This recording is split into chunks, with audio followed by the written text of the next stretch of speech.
أعوذ بالله من الشيطان الرجيم. We seek refuge in God from Satan the rejected.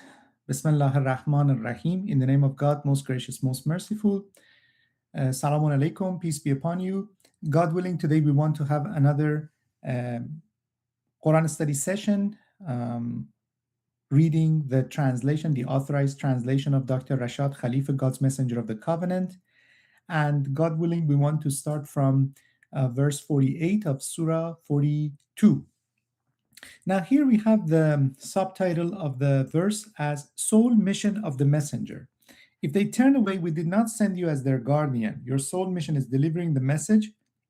When we've showered the human beings with mercy, they become proud, and when adversity afflicts them as a consequence of their own deeds, the human beings turn into disbelievers. So it's very, very clear that, as the subtitle of the verse suggests, that the sole mission of the messenger is to just deliver the message, right?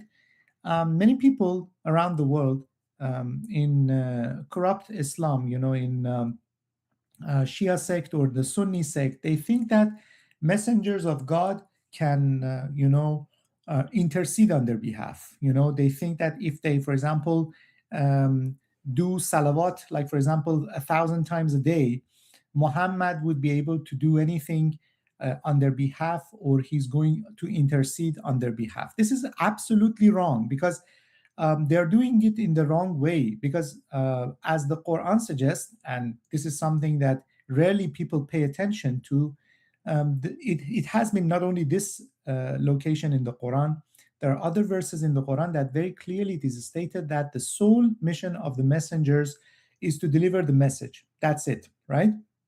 Now, if you look here, it says illa al-balagh, right? It's a negative it's a negative structure, meaning that it is nothing but this, right?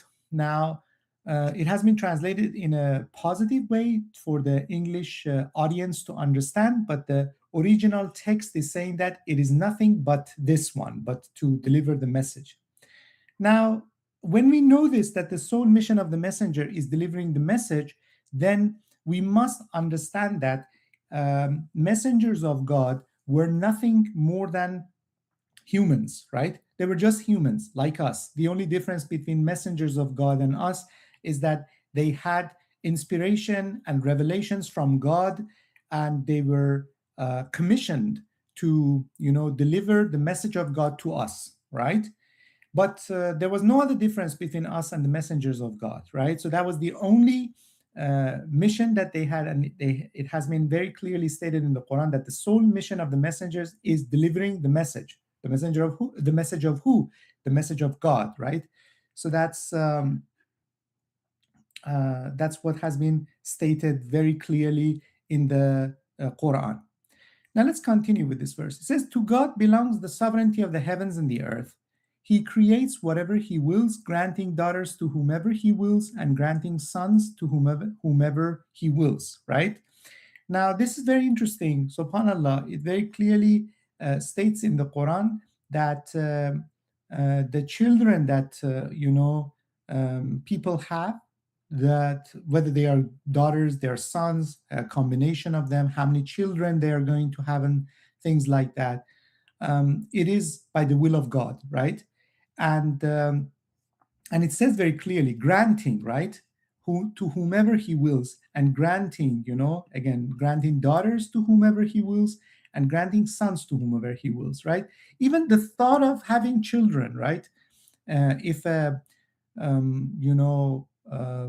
a couple decide to have children, that is also the thought of it, whether they decide to have children or not have children is also something which is, the inspiration is coming from God. It's not something that people would decide. Of course, the people are deciding to have children, right?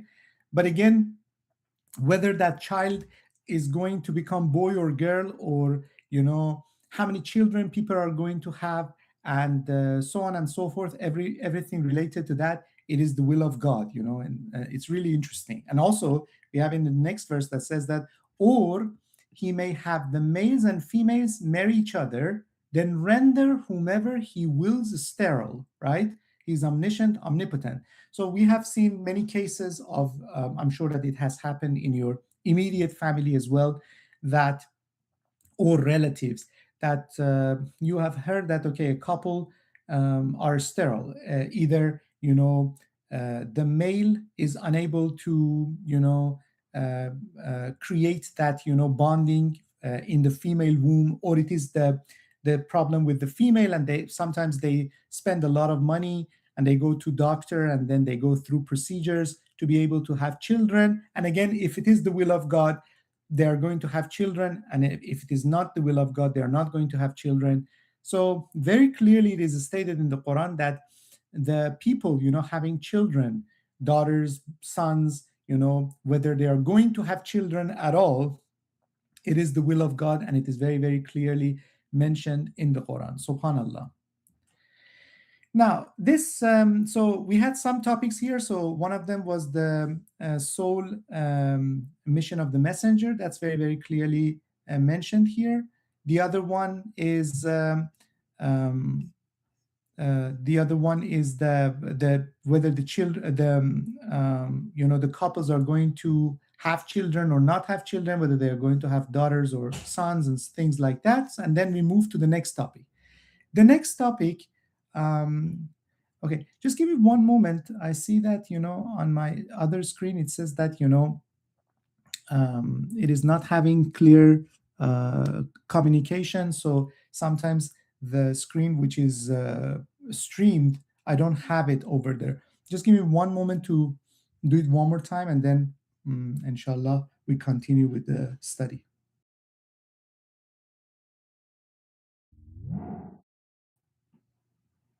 Okay. Inshallah, the problem is resolved. Let's see. Now here, we have this topic. The subtitle states how God communicates with us. No human being can communicate with God except through inspiration or from behind a barrier or by sending a messenger through whom he reveals what he wills. He is the most high, most wise. Now, these are three ways which are mentioned in the Quran very clearly on how God communicates with human beings, right? Now, it is very clearly stated, and these are the only ways that God communicates with us. No human being can communicate with God, right? Except, right? So these are the ways that are only mentioned, and there's no other way that people can communicate with God, because we have this very clear verse in the Quran. Except the first step, through inspiration, right? For example, inspiration. Inspiration, we have, like, for example, you want to do something, and this, again, inspiration could be like in two ways, right? Because when we say inspiration, in Arabic, it is the word wahyan, right? Wahy. And then in English, it means inspiration and also revelation, right? Now, inspiration, again, it can be, I think that's my understanding, correct me if I'm wrong, that inspiration can also be interpreted as two things. One of them is that, like, a thought is coming to your mind, right? Another thing is that you are directly communicated by angels, right? So that's very, very important to be mentioned, right? But then when we do have the word revelation. Revelation is a different thing. For example, something is being said to the person, and the person is,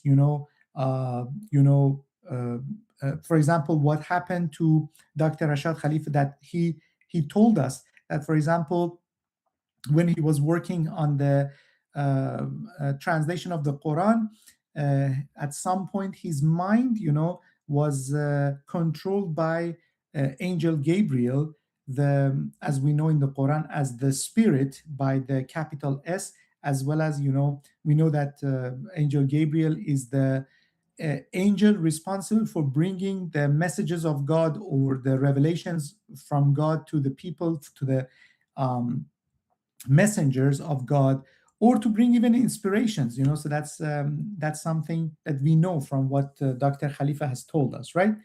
So this inspiration, another way would be, for example, we have it in the Quran, that for example, mother of Moses was inspired. And then we have, like, for example, it's a quotation mark. So maybe something has been said to mother of Moses about his son, about Moses when he was a very small infant. And we have that very clearly inspiration again in the Quran. So one of the ways is inspiration. So again, it is a very broad topic that we can discuss it. But let's suffice it at this point and then move on. So the first step is inspiration. The second step through which God communicates with humans is from behind a barrier, right? Behind the barrier, we have it very clearly mentioned in the Quran that, for example, Moses was, communicated to by God in at least I remember two different occasions. One of them was, in the Valley Tova, that God spoke to Moses through a burning bush, right? A bush which was like burning, but it was not burning in the sense of like just burning and turning into ash. And then God was talking to Moses. And whatever we like, the information that we have from the Quran, Moses was the only person in the history of mankind to whom God directly talked, right? And we have that stated in the Quran. So from behind the barrier is one of those things. Or when Moses in another location, when he was in Mount Sinai and he was given the commandments from God, he was communicated to by God, and then that was the location that Moses was present and he was talking to God directly. Again, it was from behind the barrier. God was not present in the sense of his presence at that location, because Moses asked God, can I see you? And then God said that, no, look at that mountain. If that mountain stands, then you can see me. But then like a glimpse of a part of an energy of God hit the mountain, and the whole mountain was destroyed and crumbled, and Moses fell unconscious, right? So that was again from behind the barrier. Now, this is the second situation, the second way from which God communicates with humans, right? And the third way is by sending a messenger, right? A messenger through whom he reveals what he wills. Now, this is something that we are familiar with, because we know that this Quran that we have, right? This text, this original Arabic text that we have, was communicated to us by Prophet Muhammad, right? So Prophet Muhammad, the whole information of the Quran was placed in the soul of Prophet Muhammad 13 years before Hijrah, the Hijrah calendar, while his soul, the real person, was in, in the first universe. And then the information which was already placed in the soul of Prophet Muhammad throughout the period of 23 years was by the mediation of, again, by Angel Gabriel, was given to, basically the, it came, it was written, and he, like, it was as if he remembered the information, and then he gave the information to the people, right? And then he wrote it down, and there was like a copy that Prophet Muhammad wrote with his own hand.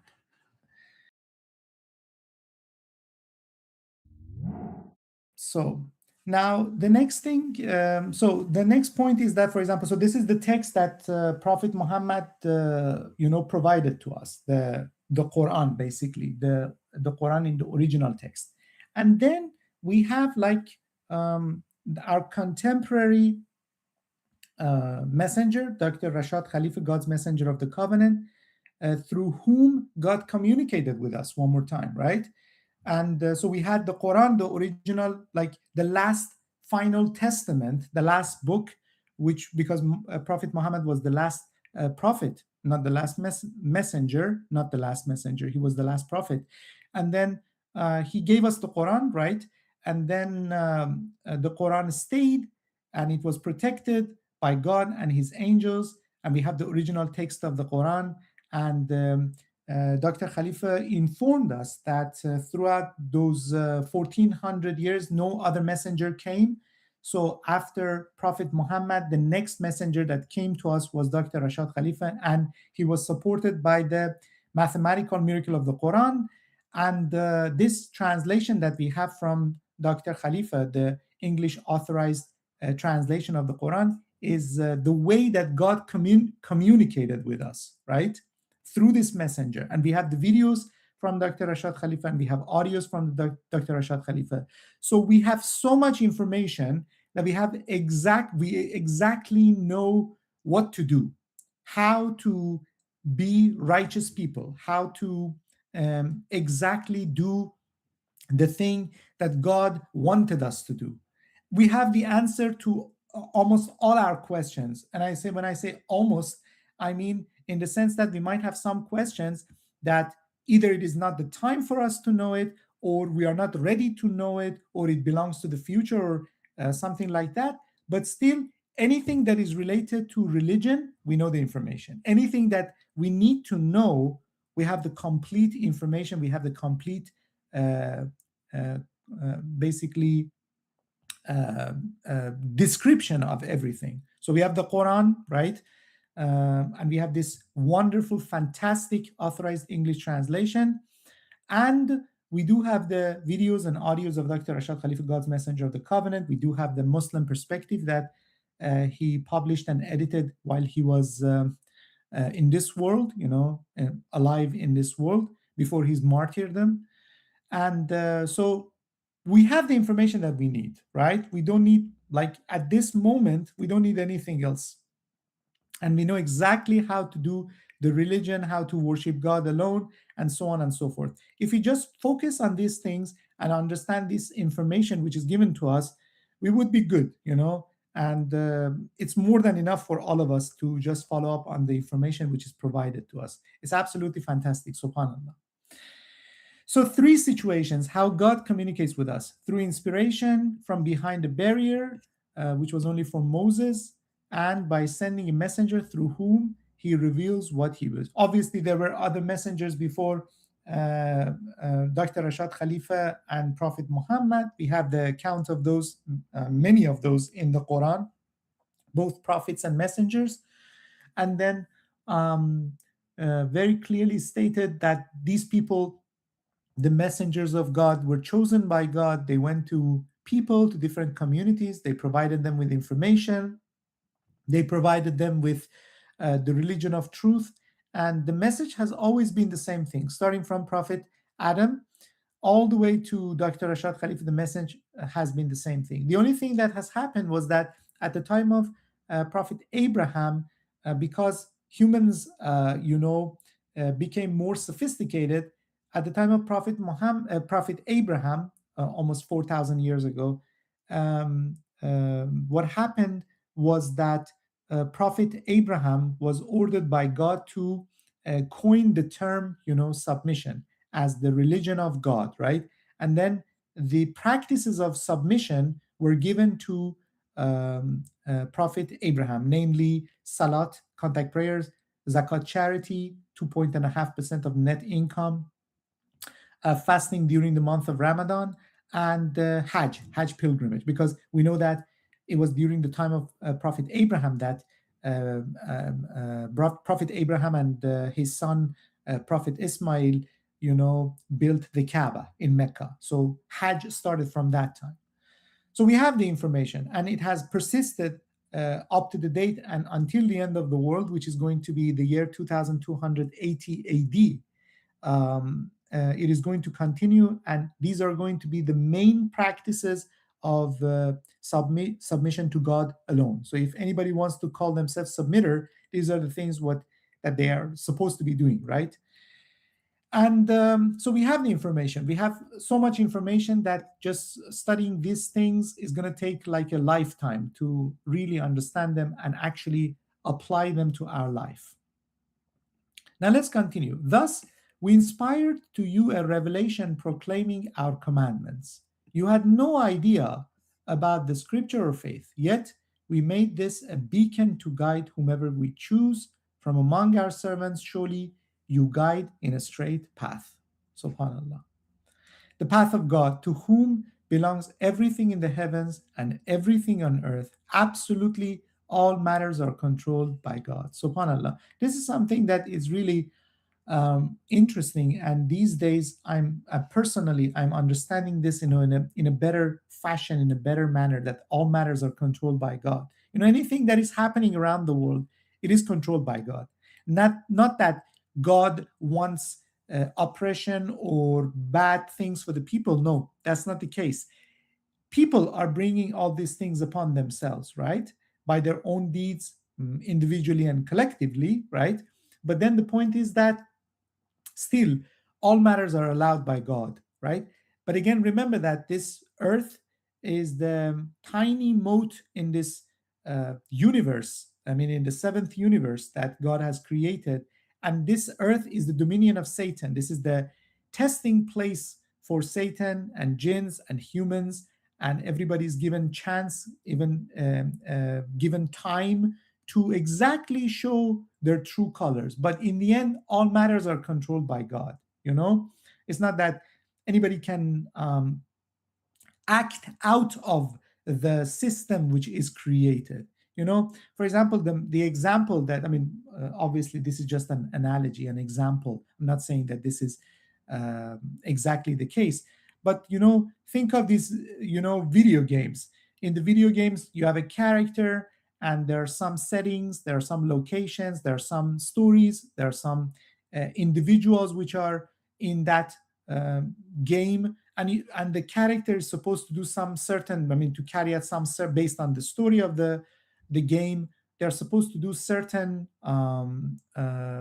get some objectives done, right? Now, suppose that you are in a video game. This is not the real life. This is just an illusion. The real life is the time when you're done with this life, and you shed this body of yours, and then your true person, your true self, is going to be your soul, and that is the eternal being that is going to live either in hell or in heaven. So that is going to be your choice, and that is based on whatever you do in this game of yours, right? How much, like, for example, you have a character, you see that these characters go collect some golds or some materials, and then they buy some clothing or weapons and things like that to equip themselves in this game. All of us are supposed to be doing the same thing. We are in this game and placed in different situations, in different scenarios, and based on and this is way more complicated than just a video game, right? Way more complicated. God knows how complicated it is, and we cannot possibly understand how complicated this is. But then that based on submission to God alone, based on the verses of the Quran, that you are protected. If you are a submitter to God alone, doesn't matter what is happening around you, you are going to be protected. It's just amazing how this works. And there's a lot that can be said about that. But in the end, if you are a submitter to God alone, the ultimate truth, and the ultimate objective that you are supposed to be completing in this game, right? In this illusion that we are placed in. And what is that? We have it in the Quran that God only created humans and jinns to worship him alone, right? So that is our ultimate goal. We need to worship God alone to redeem our souls, which is the real person, and redeem ourselves back to his kingdom, and eternally, God willing, live in heaven, right? With capital H, in paradise. And that's the goal. If not, well, you're going to end up in a place which is not what you want, right? It's going to be hell, and that's going to be eternal. That's going to be eternally living in that situation, because the soul will, continue to live, and there is no running away from it. That's exactly what has been mentioned in the Quran. So, Alhamdulillah, this surah is finished. Let's start the next surah, Surah 43.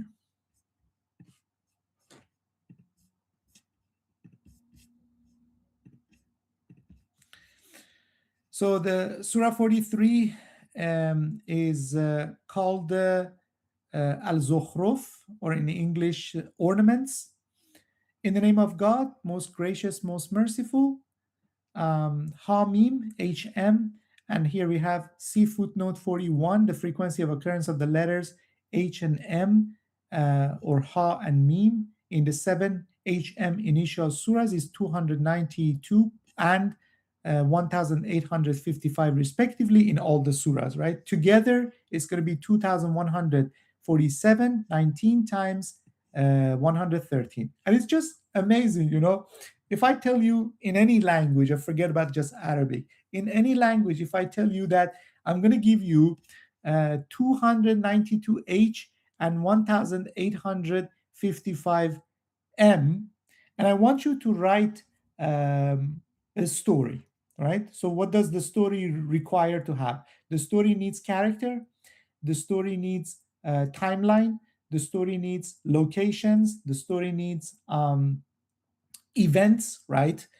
And then there shouldn't be any sort of conflicting events, like, for example, one character does something in one part and then, you know, contradicts itself in another part of the story. So you need to be very careful. And again, your only condition would be to write a story with 292H and 1855M. So it would be really difficult to do that. Even with the help of AI, it would be really difficult to do such a thing. Now, think about it, that 1400 years ago, God created this Quran, and we have this structure in the Quran. And again, remember that there is a reason that we want these numbers, because we want them to become a multiple of 19. And again, this ties into another structure in the Quran. Another part of the Quran, we say that now let's do the same thing with this number of A's, this number of L, and this number of M. Another part, let's do it with this number of Y and this number of S. Another part, let's do it with the ALMR. Let's do it with N, these numbers, right? And again, all of these things are supposed to become a multiple of 19. And then all of the stories in the end are supposed to be connected to one another without any sort of contradiction. This is just amazing, you know. That's why it is impossible to have a structure like the mathematical miracle of the Quran that we have here, right? This is just impossible for the structure to occur. Now, if you pay attention to this, this is already very difficult to be produced, and it gets to the point that it becomes impossible, because it's not only this structure that becomes a multiple of 19, you have several other structures that also become a multiple of 19, and all of them tie back to one another. That's why we call it the mathematical miracle of the Quran. It's not just like a mathematical structure. It is a mathematical miracle because it's impossible to be done or impossible to be reproduced by humans. Not previously, 1400 years ago, not at the time of Dr. Rashad Khalifa by the advent of computer, not by the advent of AI, and not even in the future. It's impossible, because it's really, I mean, the more you study about the mathematical miracle of the Quran, the more you understand how this is impossible. And everything ties back to the number 19 and a multiple of 9. This is just amazing, subhanallah. And we have talked about it, and just it's not enough, you know.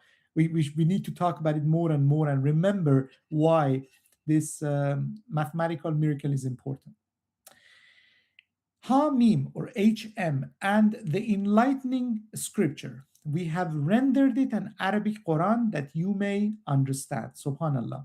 Here it says, Arabic is the most efficient language, especially in expressing commandments, statutes, and exacting laws. Hence, the revelation of the Quran in Arabic for the clear understanding of all peoples, regardless of their tongue. See Appendix 4 for the details. So there are many things that needs to be broken down here. Many people think that if they want to read Quran, they need to know Arabic. Well, that is not the case, because we have it in the Quran that language is irrelevant. You don't need to know Arabic in order to be able to understand the Quran. Especially given the fact that, at the time of Dr. Rashad Khalifa, God's Messenger of the Covenant, the Authorized English translation was produced.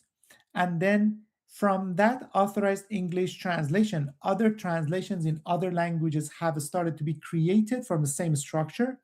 So people around the world started to know about the message of Quran with clear understanding. So Arabic was only the language in which the Quran was revealed. And obviously it makes sense because it was revealed to the people of Arabian Peninsula. So that makes sense that it was supposed to be Arabic, right? It would have been meaningless to, for example, presence of Prophet Muhammad in Arabian Peninsula, and all of a sudden, for example, having a book written in Latin. It wouldn't even make sense, right? So it was supposed at that time to be in Arabic, but then the message of Quran being spread throughout the world, it is done, started from the time of Dr. Rashad Khalifa with the Authorized English translation. Obviously, it has been done before that as well, right? But then the translations were just like, many people have heard about the Quran, but the translations were a little bit rigged. Why? Because they were done mostly by the Sunnis and Shias, and then they just inserted their own ideology or their own propaganda into the verses of the Quran, making the verses of the Quran rigged and interpreted in their own way. But now, when God sent his messenger of the covenant, Dr. Rashad Khalifa, he just created this translation by the will of God. And then translations from this translation has been created in other languages. And then we have the information, right? And nobody can deny the fact that we have the internet right now, and we have websites right now. For example, on this website, you can read it in Arabic, you can read it in English, you can read it in Farsi. There are other websites that you can find other translations of the Quran from the Authorized English translation of Dr. Rashad Khalifa. And this is absolutely fantastic. But the fact that, Quran was revealed in Arabic is that, linguistically speaking, Arabic is the most efficient language, right? From linguistic point of view, Arabic is the most efficient language. There is a reason for that. The reason is that one of the things is that Arabic is a pro-drop language. Like, for example, Spanish or Farsi or many other languages, it is a pro-drop language in the sense that you can drop the subject because the verbs are conjugated, right? So then from the conjugation of the verb, you understand who is the doer of the verb, who is the doer of the action. English doesn't have that. English is not a pro-drop. You have to state that we, because if you don't, for example, here you don't mention we, it could be I, because I have rendered it, right? Or you have rendered it, or they have rendered it. It could be any, subject. So you have to put the subject. So that's one thing, right? So one thing that can be mentioned in Arabic, for example, with one word, you have to state, for example, 2 or 3 words in English. Now, making it bigger, you have the object, you have the possessive suffixes and many other things, which linguistically make Arabic much, much easier. And you also add to it gender. You know that it was a female or if it was a male. And this is absolutely fantastic why Quran was revealed in Arabic. And again, another reason that Quran was revealed to the people in the Arabian Peninsula. So definitely it was supposed to be Arabic. And it is the will of God that that happened, right? Now, another point is that here we have, hence the revelation of the Quran in Arabic for clear understanding of all peoples, regardless of their tongues. What this says that is not that you are supposed to know Arabic in order to be able to understand the Quran. It just says that, okay, the information was in the beginning brought in Arabic, but the language is irrelevant because God is the the being that gives you the information and teaches you the Quran. So if you are sincere, regardless of your mother tongue, you would be able to understand the information in the Quran. And this is one of the very fascinating, realities about the Quran, subhanallah. Here, it is preserved with us in the original master, honorable and full of wisdom. Should we just ignore the fact that you have transgressed the limits? And here, the footnote says this refers to our original sin as detailed in the introduction and Appendix 7. And our original sin, as you all know by now, is the time that we thought that maybe Satan can be a God with a small g next to God, with capital G. And that was our first, original sin, our blasphemy. Many people think that the original sin was Adam and Eve eating from the tree, the forbidden tree, which is, again, we know that is also it was an analogy. It was like a set of commandments that they were supposed to uphold or not transgress, but then they were deceived by Satan and they did that. So many people think that was our original sin. That's wrong. Our original sin was the time that we thought that maybe Satan can be a God with a small g next to God. That was our original sin. Now, here, the plan for redemption. We have sent many a prophet to the previous generations. Every time a prophet went to them, they ridiculed him. The people of the societies always do that. And at the moment that the prophet is gone, dead or martyred, they make an idol out of the prophet. When Prophet Muhammad was alive, many people banded together to go against Prophet Muhammad. He only had very few, allies. Very few believers, right? Little by little, obviously, the number of the believers by the will of God were increased. In the beginning, they ridiculed him, right? Many people ridiculed him. Now, what happened when God's messenger of the covenant, Dr. Rashad Khalifa, also stated that he's a messenger of God, he's a truthful messenger of God, many people ridiculed him. Many people even, left the Master Tucson, in Arizona. Many people could not accept that he was a messenger of God. But at the same time, people who were there, the truthful ones, accepted that.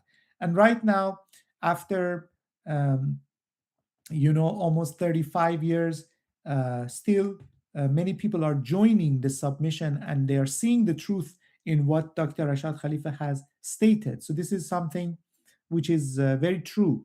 So prophets and messengers of God, when they went to the people, they were ridiculed. That's also the case. We have it in the Quran that, that happened to Saleh, that happened to, Hud, that happened to Noah, that happened to Abraham, that happened to every single, prophet and messenger of God when they went to their people. Consequently, we annihilated the people who were even more powerful than these. We thus set the examples from the previous communities. So people are given time. When they go back on their word, they don't accept the message of God, what happens is that they're going to be punished, right? They're going to be annihilated. If you ask them, who created the heavens and the earth, they would say, the Almighty, the Omniscient has created them. He is the one who made the earth habitable for you and created for you roads therein that you may follow the right way. He is the one who sends down from the sky water in exact measure to revive dead lands therewith. Similarly, you will be resurrected. Subhanallah. Subhanallah. God is the creator of all these things, right?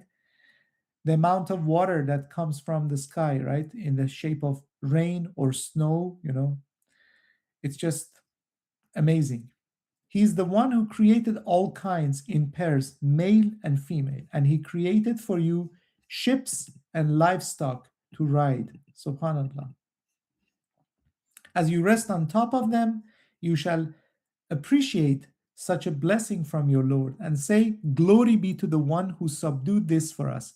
We could not have controlled them by ourselves. We ultimately return to our Lord. This is something that is very beautiful. You could use it when you want to, use your car to go from one location to another location, because It's something that we cannot, we cannot, I mean, we think that we are controlling the car, but the point is that, it is the will of God that we have the knowledge as humans to create such devices to be able to, drive from one location to another location, or the ships, right, to go from one location, or airplanes, or even, like, for example, animals to go from one location to another location.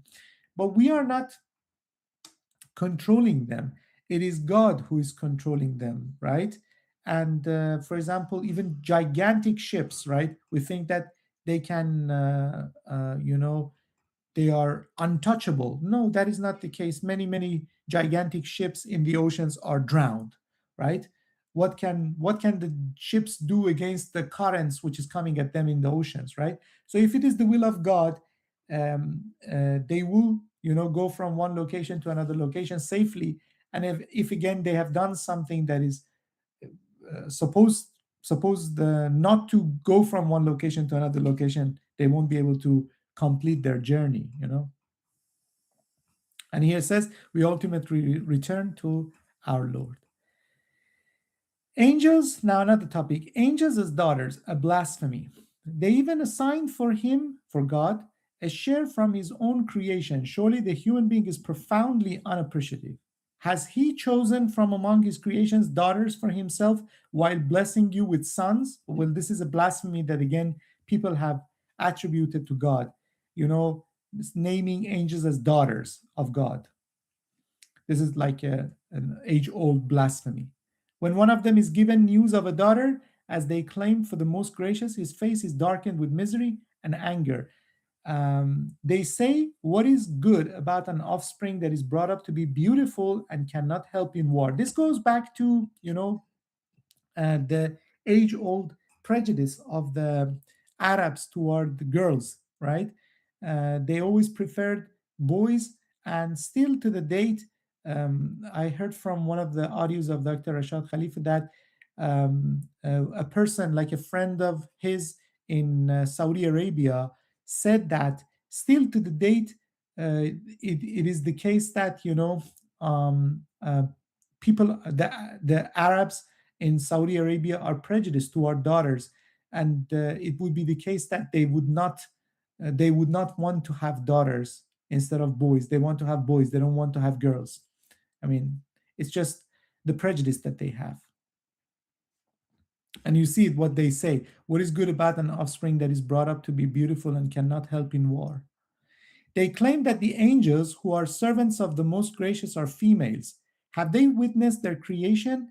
Their claims are recorded as, and they will be asked. So this is a blasphemy that they are saying that angels are females, right? Still, you would see that in even like Western countries, you would see that, still in movies or different places, angels have the shapes of females, right? Like females with wings. That's what it's the idea that people have of angels. That's not the case, right? Angels are not females. They even said, if most gracious willed, we would not have worshipped them. They have no basis for such a claim. They only conjecture. And here we have, the idol worshippers cannot blame God for their idolatry, since we have absolute freedom of choice to worship God alone or not. Have we given them a book before this, and they are upholding it? And I just want to continue, but I think that's going to go into another topic. So up to this point, God willing, it is enough for this session. Thank you so much for listening to me. So let's go to the next part of the session. And if you guys have comments or questions, mashallah. MashaAllah, brother. God bless you. Mashallah. MashaAllah, God bless you. Mashallah.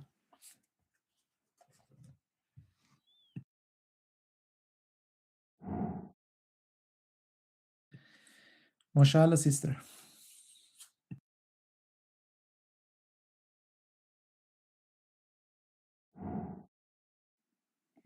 So Mashallah. for the purpose of accuracy, I actually shared the verse that you mentioned about Moses and the fact that he wanted to see God. So if good, it's good actually to read the verse because you mentioned about something about God showing his part of his energy or something. That's not accurate based on the verse. So let's actually read the verse, inshallah. It's 7:143. أعوذ بالله من الشيطان الرجيم. بسم الله الرحمن الرحيم. When Moses came at our appointed time and his Lord spoke with him, he said, "My Lord, let me look and see you." He said, "You cannot see me. Look at that mountain. If it stays in its place, you can see me." Then his Lord manifested himself to the mountain, and this caused it to crumble. Moses fell unconscious. When he came to, he said, "Be you glorified, I repent to you, and I am the most convinced believer." So we don't know exactly how this manifestation was done. We know that God holds the seven universes in his right hand on the day of resurrection, like allegorically. So we don't know exactly what was shown to the mountain. Was it like, because you mentioned energy, it sounded like you knew. But we don't know. It's just a manifestation of God to the mountain. And the fact that we know from the messenger of the covenant that this earth, and from the verses of the Quran, that this earth cannot bear the presence of God. So on the day of resurrection, when God and the angels come, there's going to be a new earth, and that's why we have all the events of the day of resurrection. The sky, turning red, and the mountains becoming flat and everything, because they can't bear the presence of God. And also everybody's going to be resurrected, so there is need for a different earth, as far as we read in the verses of the Quran. MashaAllah.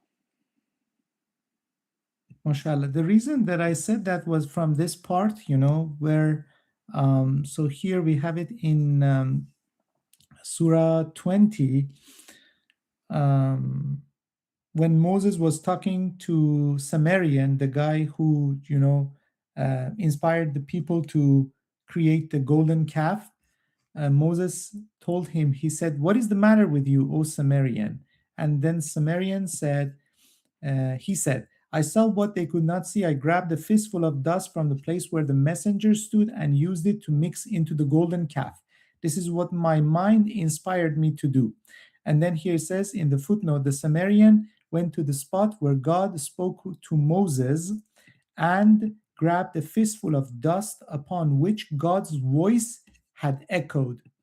This dust, when mixed with the molten gold, caused the golden statue to acquire the sound of a calf. So based on this, that it said that, God's voice had echoed. So I probably assume that, this, then his Lord manifested himself to the mountain. Probably it would have been the energy from God or something like that. Maybe. No, we don't know that. We know about, based on what the messenger wrote, that God's voice actually echoed, and obviously Moses heard something, but it had nothing to do with the other side, that the mountain, God manifested himself to the mountain. I'm just saying it's too much of an inference. It's like we don't know exactly what was the manifestation. Yes, mashallah. Okay. Also, you mentioned that Abraham was commanded by God to call us submitters. Again, we don't have that. We don't know it was a commandment or not. We just know that Abraham coined the term submission. So we don't know if it was a direct command from God to call this submission. We know that everything we think, the good things we think, our thoughts are inspired by God, the good ones, everything is controlled, all the words and everything is controlled. So, but we don't know if it was a command, like Abraham called this submission.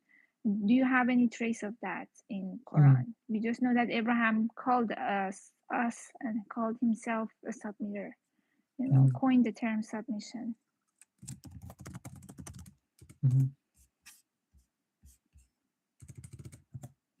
I'm just saying, after a while, when we become comfortable with the verses of the Quran, our mind might change narratives, add something that we should stop ourselves from doing that, because it could lead to other interpretations. Yeah. Abraham was the first messenger to coin the terms submission Islam and submitter Muslim. Yeah. MashaAllah. Also, the verse says he is the one who named you submitters originally. So Abraham named. There was no, at least we don't see it in the verses that God commanded Abraham to call this submission. Mm-hmm. Yep, very true. MashaAllah.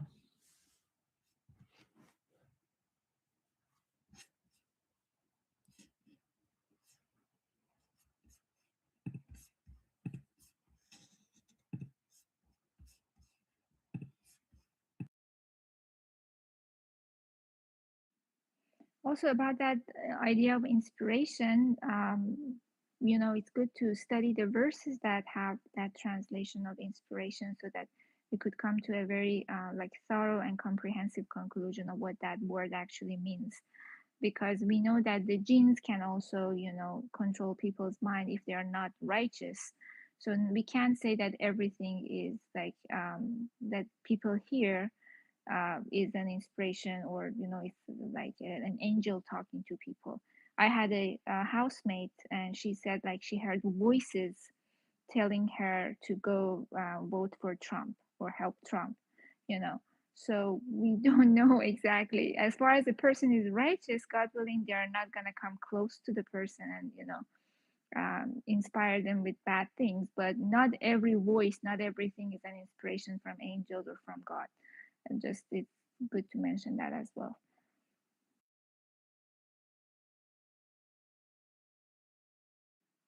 Even the messenger of the covenant, well, when he was, you know, inspired by God through angel Gabriel, he mentioned that he said what Mary said when she saw Gabriel in the form of a human being. He said, "A'udhu billah in kunta taqiyya," something like that. I don't know the exact verse. Like it means that I seek أعوذ بالرحمن إن كنت Rahman minka, and it means just that I find the seek verse. refuge in the most gracious. You know, so Mary was scared of seeing a man in her sanctuary. You know, so she said that she sought refuge in God. And then Dr. Rashad Khalifa, when he was inspired, also he, you know, said the same thing. Given the fact that he was reading the Quran previously, he was a religious person. So he knew this verse and he sought refuge in God when he was being inspired by actually angel Gabriel, you know, the angel of revelation. So, you know, if you are righteous, God willing, Satan or his, you know, minions, the jinns are not going to approach you, and you're going to be inspired when it is needed to be inspired. Like the mother of Moses, like Moses' mother was inspired, and there's a direct quotation that God even told her through the inspiration, not a direct conversation with God. God never spoke to her, but she was inspired to throw your baby into the river, and we will bring him back as a messenger. So she she heard something because we have a quotation. So, so here that's the verse I'm saying. أعوذ بالرحمن منك إن كنت تقيا. It says that I seek refuge in the most gracious that you may be righteous. So, this is what Mary said when she saw Angel Gabriel in the form of a man, a human being. Yeah, but Dr. Khalifa never saw, no, he never saw anybody. Angel Gabriel. Even Prophet Muhammad never saw Angel Gabriel. This is against what people, you know, say. But even the messenger of the covenant said that like Prophet Muhammad didn't see Angel Gabriel. He was taken, you know, to the farthest place of, you know, prostration. He saw many signs of God when he was taken there to receive the Quran in his soul. But then after that, he was, you know, the writing of the revelations was mediated by Angel Gabriel, probably through the same process of controlling his mind and him writing the verses, but he never saw Angel Gabriel, and also Dr. Khalifa never saw Angel Gabriel. Also, we inspired the bee, you know, we inspired the bee. So we don't know exactly what that inspiration is in the case of a bee, you know. That's why this word inspiration needs to be studied if you're interested, you know, further throughout the Quran. This inspiration could be controlling a bee, controlling a messenger of God's brain, you know, giving inspiration to the mother, to Moses' mother, God knows how it is, but overall, we seek refuge in God from Satan, the rejected. That creature can also inspire people if they are not righteous, or if it is a test. So may God help us, inshallah. Yeah. Inshallah. MashaAllah.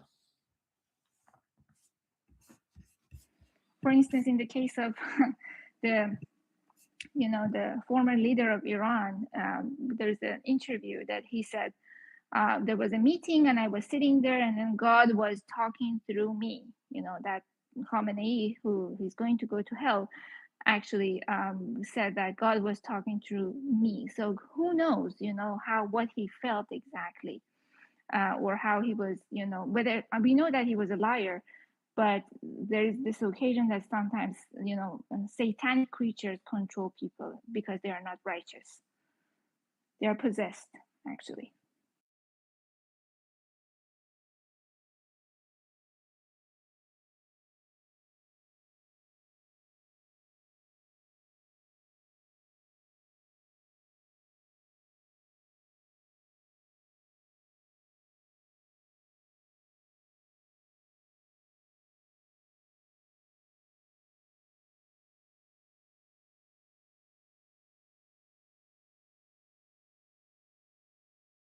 MashaAllah. Any final comments or questions on the verses, or any off-topic question or comments?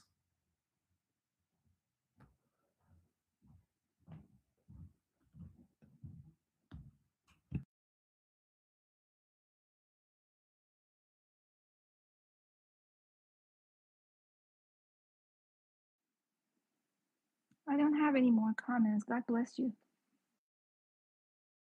MashaAllah, Alhamdulillah. All right, so if there are no more comments and questions, so let us conclude our Quran study today, God willing.